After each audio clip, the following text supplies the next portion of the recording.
And good afternoon to you. We've got a special show for you. It's Tuesday, and things have officially gotten back to normal. With us is Karen Lavo, General Manager of the Country Fair White Elephant, and Ivars Vecbastiks, who is the President of the Board. Correct, Ivars? Correct. That's correct.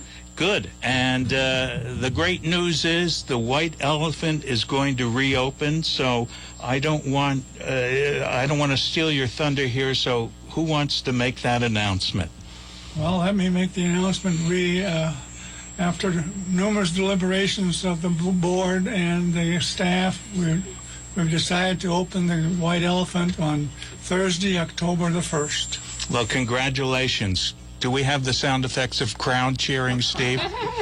But I know it's been a long time. I know, Karen, that that you probably don't want to even think about opening again. But how was the closing? Let's start there. Let's get a little history. It was interesting because we had a board meeting in March. Our board meetings are always on the second Monday of each month, and we had a board meeting, and it was at a point where the virus was starting to impact a lot of businesses and a lot of people.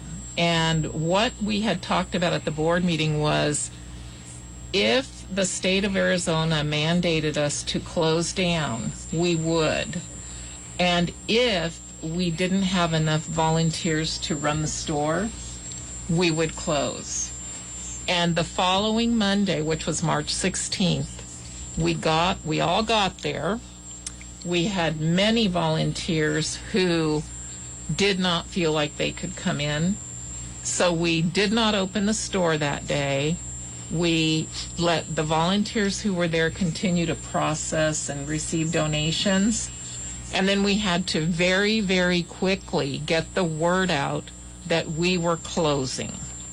And that's truly how it happened, because until we got there and found that we didn't have enough cashiers and we didn't have enough people in collectibles and we didn't have enough people to actually run the store that day, that's when we knew. We had to be closed. How many people does it take to run the store on a daily basis? Well, and you don't have to be exact about that. There's a morning shift from 9 to noon, and that's when the store is actually open, so it takes more there. The afternoon shift from 12 to 3 is processing and receiving donations. I mean, we receive donations all day long, but stocking. Yes, and processing, putting things out in the store for the next day. But truly, for the morning shift, it takes at least 50 to 60 people, because we have to have so many people out in the store, and enough furniture salespeople and collectibles and jewelry salespeople, those kinds of things. And, so, of course, the truckers. Yeah, the truckers, and we count all of that. So, and then there's probably 30 more in the afternoon. So we're talking anywhere around between 90 to 100 for the entire day for the store and both shifts. And that's every day, 6 days a week. Monday through Saturday. And most people don't work all 6 days. Correct. We have people who do work multiple days, but a lot of folks work one shift. Now, the question, I guess, for both your volunteers and staff, and for those dropping off donations or shopping, what are you doing to protect them against COVID-19? A whole bunch. And we'll let Ivars go down that list. Yeah, well... Go ahead, because Karen has implemented a lot of these things, and she's more intimately involved with it today, so let her address that. But there's, like she said, there's a bunch. Yeah. And basically, so what we've been doing all this time while we've been closed is making sure that we were aware of what the guidelines were to reopen a retail business in order to be safe. So the things that we have done in the store and the work areas are, we've done plexiglass barriers, at all cash registers, furniture sales desks, collectibles sales counters, the patio sales counter, and at the donation drop-off area. So we have the big plexiglass for protection. Yeah. We are mandating that people have to wear masks. Anyone who comes in the building will need to wear face masks because that's a Pima County mandate.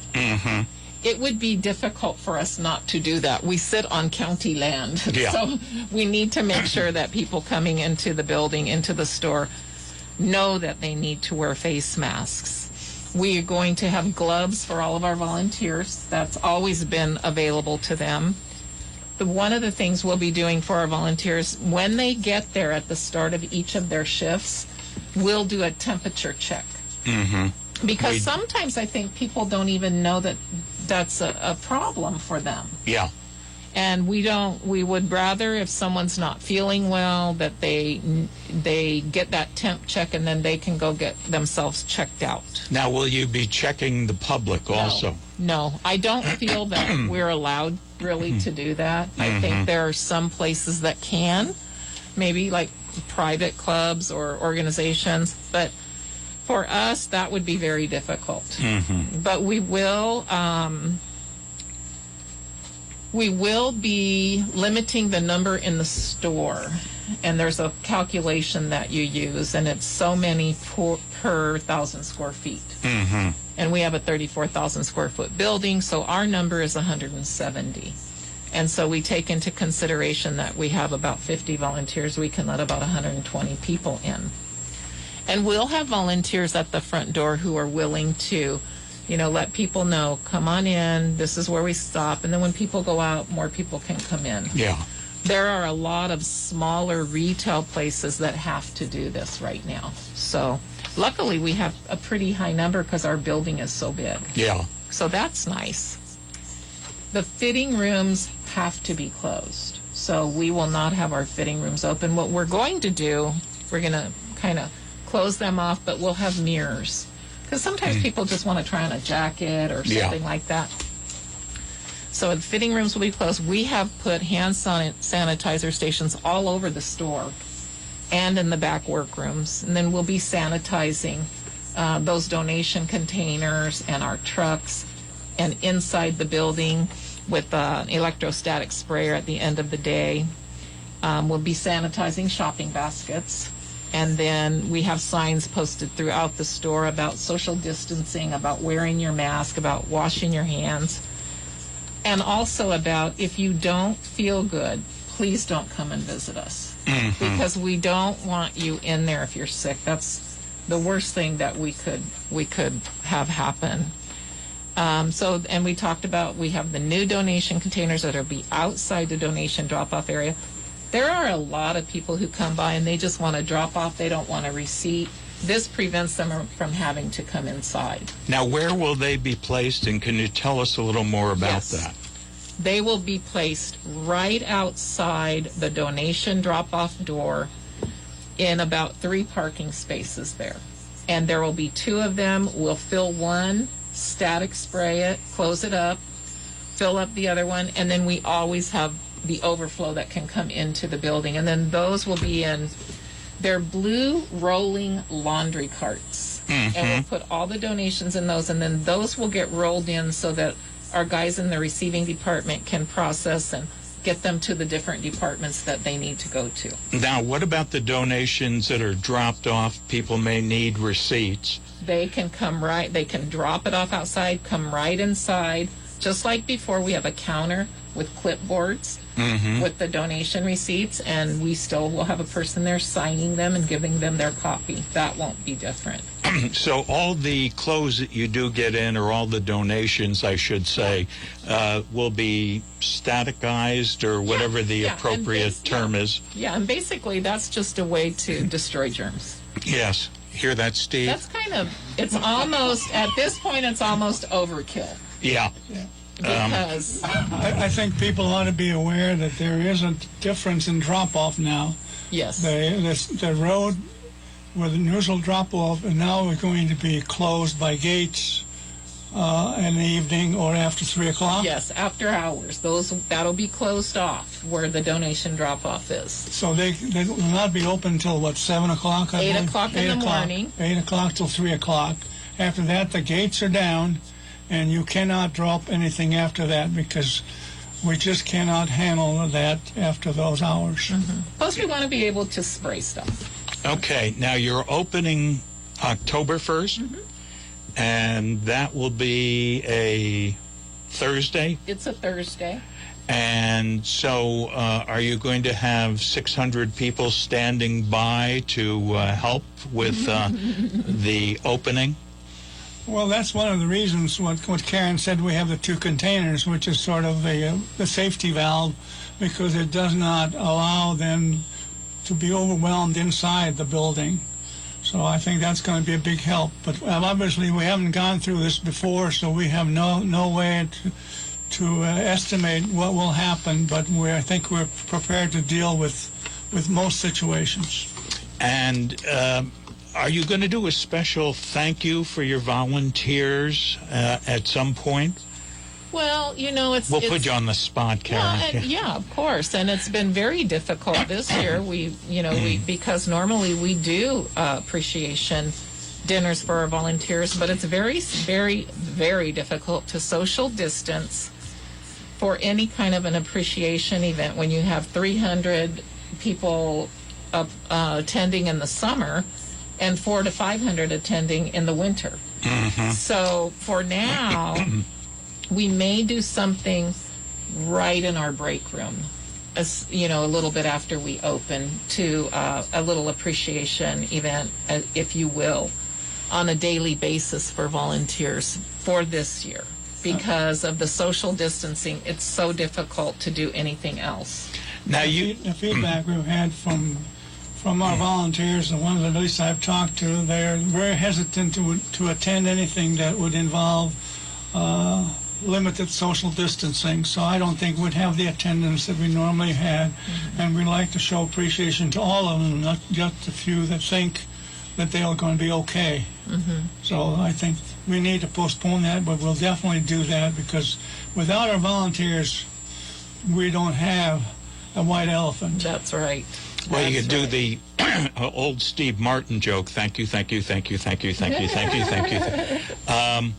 But the other question I have, and I know the nonprofits are concerned about this, what about the grants? It's obviously because we've been shut down for 6 months, or in fact, by the time we open up, it's almost 7 months. Wow. That the amount of income we have is limited. So it's a concern to us. It's been a concern to the management team of White Elephant about that, because we recognize how the needs are, especially in the community, because of the coronavirus. That is above and beyond their normal needs. But we have been encouraged that a lot of those grantees have indicated to us that they've saved some money because they too have been shut down. And some of them will, in fact, not even ask for anything under circumstances. So we feel very confident that we can contribute to the community to the maximum we have, and we'll maximize the amount of money that we can take in. We're hoping to have a good year in October and November. Good month in October and November, make up some of the differences. But it's certainly a concern to us. Yeah. And what is your fiscal year? Do you close out at the end of November? No, I forget. December. December. But we have to, in the past, typically there is a distribution day ceremony in December, and of course with social distancing that won't happen. So those checks can be sent out with a letter explaining the situation for anyone who's receiving a grant. That buys us a little time, but we still like to have a buffer to start the new year. Yeah, Yes. understood. Yeah, so it's, for all intents and purposes, the end of November is probably going to be it. We'll estimate the amount of money that we'll get by the end of November, and use that to determine the amount of distributions we can make. So, And at this point, people who would like to apply for a grant, It's already done. okay. they've been applying like Yeah. Yeah. Actually, they started sending those grant applications out in June. June, yes, And the deadline is September 15th, I believe, isn't it? yes. And so people who have not done a grant application or received one won't be in it for this year. That is closed out by now. Alrighty, and let's review what we're not going to be seeing. One is the parade, unfortunately. Correct. That's, I just really have to say, because I am not a member of the board of directors, but I certainly report to them and attend meetings. And we have the best board of any place I know of. They were very far thinking in this. Way back on June 1st, Ivars called a board meeting because we'd been shut down and they wanted to get together. And the concern was, what do we do now to plan for the rest of the year? And what they did now on June 1st was say, we're going to look ahead and we're going to say that we're not going to do the parade this year. And I thought it was very, very responsible of them to make those determinations then. Yeah, we want to make sure that not only our staff that participates in planning the parade are safe, but we have a lot of people who attend the parade. As all you know, the streets are lined up and down, and we've got a lot of kids attending, and seniors too, grandparents that come with the children. And we want to make sure that because of social distancing, which was impossible with the parade going on, that we would keep our people that live in Green Valley area safe. Mm-hmm. And, of course, Midnight Madness. Same thing. Will you be putting any of those clothes out on the floor? Well, Judy A. Strike, we call her Judy O. She is in charge of Midnight Madness. And because we had already started saving, we're trying to think up a way during store hours that we could get some of that product out to be purchased. And we haven't decided what to do yet. What we'd like to do is wait until we kind of see what's happening with the virus, because again, you don't want to invite a bunch of people over and then nobody can come in the store. Yeah. I mean, we just really want to make it fun, but we don't want to make it unnecessary, because if you can only let 120 people in at a time and you have 600 waiting in line, you're gonna have some people who aren't very happy. And we can wait. We can hold on to that stuff and get it out there when we can, and maybe have some kind of a smaller special event when things get a little better. I miss all the people who set up and bring their books and their water and their chairs. So they may be doing that every day, since we have to limit how many in the store. So now you'll have signs up indicating everything that you need to do to get in. Yes, we will have a sandwich board sign right outside the store entrance. What we've done, you know how our store entrance looks. It's got those doors that open. Yeah. And we'll have a divider straight down the middle of it. Mm-hmm. And you'll enter on this side, and the baskets will be against the wall, the shopping baskets, so that they can take their basket and go. And then when they come through the registers around the other side, then that'll be the exit side. And we'll have a couple of people at the door to keep track of counting and who's going in and who's coming out. And I think it will hopefully be very, safe and work well for us. I'm going to say that I would very much appreciate if anyone has an aversion to wearing a face covering or a face mask, wait until the coast is cleared. Don't come to the White Elephant, because you really need to wear a face mask. That's part of how we're going to keep our volunteers safe, our customers, our donors, anyone who comes in the building. And we don't want to have to be the police, but we definitely will have signs out there that's saying that masks are required, and to keep your distance, and if you're not feeling well, please don't come inside, those kinds of things. And the White Elephant, just historically and typically, is just a real courteous place. And we're always, concerned about folks, and we're concerned about, being positive. So we don't want anyone to make us have to determine that they can't enter the store. Just wear your mask if you come over. It's just so much easier. And is there anything we've missed during this short little discussion here? Well, I just say, thank you very much to the community. When we put our barricades up, we were a little concerned that we might have people coming and just dropping stuff off, and that really didn't happen. People were very, very observant of the fact that we had to be closed, and they weren't just going to leave stuff out in the weather.